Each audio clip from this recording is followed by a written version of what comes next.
Recently, I was informed about a website called Megan's Law. The Megan's Law website contains information on any sex offender's name, address, the date they went to jail, what crime they committed, and their picture. Megan's Law was named after a 7-year-old girl named Megan Conca, who was kidnapped, raped, then murdered by a sex offender who lived in a house with 2 other sex offenders right across the street from her. Megan's parents believe that every parent should have the right to know if a dangerous sexual predator moves into their neighborhood. So the United States made it a law that any sex offender has to notify law enforcement whenever they change their address or their place of employment.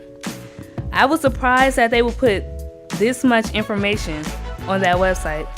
I think that the website and the law is a great idea. Not just because it exposes sex offenders, but because it gives parents and children an idea of where their safety zones are.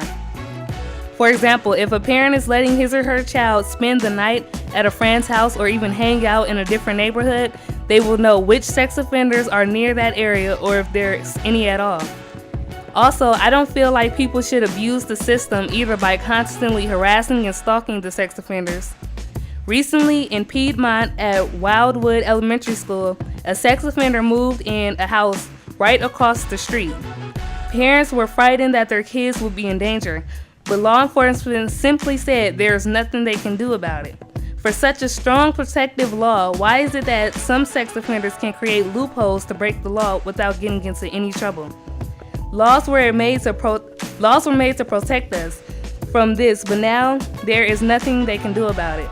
If sex offenders can create loopholes around the law, I don't think we should feel safe at all.